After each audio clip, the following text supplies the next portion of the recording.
Dun ko lamang natanto na napakasakla palang umibig sa babaeng alam mong hindi ka magugustuhan. At masakit pag nakikita mo na nagsusubuan, naglalambingan silang dalawa ng biip niya. Wala kang magawa kung hindi tanggapin, walang puwang sa isip niya na maisip niya na merong puso na humahapde. Sa tuwing ang labi ng iyong mahal sa'yo'y dumadampe, parang ako'y aping-ape. Wala akong malapitan kung hindi ang alak lang at ang pulutang papaitan na nagbibigay ng kaginawa ang panandalian upang maunawaan ang ginawa kong kamalian. Ang agawin ka sa kanya at ikaw ay sulutin, at ang pagsasama nyo na maayos ay gustutin. Alam ko na gusto mo rin, ngunit bawal kasi malito. Ngunit kung iiwan ka na niya, lika ako'y nandito. Halibang magmahal sa'yo ang katulad ko.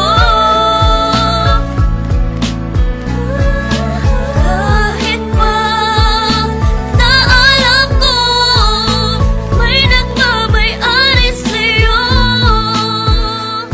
Ilang bote ng alak ang inubos ko't itinaob upang kahit papano ay lumakas ang aking loob. Ngunit bakit ganun pa rin, wala pa ring ipinagbago. Di ko magawa ang aking mga ipinangako na hindi na kita guguluhin pa at lalapitan. At ibibigay ko ang hiling mo na katahimikan sa piling ng iyong minamahal na walang ginawa kundi saktan ka at paluwain lang ang iyong mata. Wala akong magawa kundi ikaw ay unawain na ikaw ay nagmahal at siya ay mas nauna sa'kin. Kung kaya nilawakan ko na lang ang aking isipan, at doon nasabi kong ba't ko ba pinagsisiksikan ang sarili ko sa taong di ako pinahalagahan. Nagmagmahal pala sa tulad mo'y isang katangahan, ngunit hindi pa rin nagbabago, ikaw pa rin. Kung iiwan ka niya, nandito ko, handa kang tanggapin. Halibang magmahal sa'yo ang katulad ko.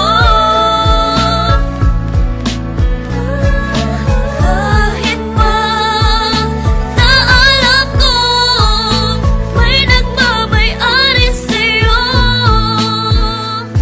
Mabigat man ang problema na sa'kin ay dumaan, mahirap man kailangan kong bitawan upang gumaan. Yan ang aral na natutunan ko buhat ng matauhan, dahil pala sa'kin kayong dalawa'y nagkatampuhan. Kung kaya iiwas na ako, yun na ang aking pasya. Wala nang magsasabi sa iyo nang iwan mo na siya. Wala nang magdetect sa'yo gabi-gabi bago matulog. Di na magsasabi ng banging ka ba kasi nahulog na ako sa'yo. Wala na sa iyo nga aligay, pag magmumura ka wala nang tatapik sa iyong bibig. Sa tuwing magkikita tayo, di na ako sa'yo lalapit. Pag sa text hindi na tayo magtatawagan ng pangit, kahit parang dinudurog sa sakit nilalabanan. Dahil sa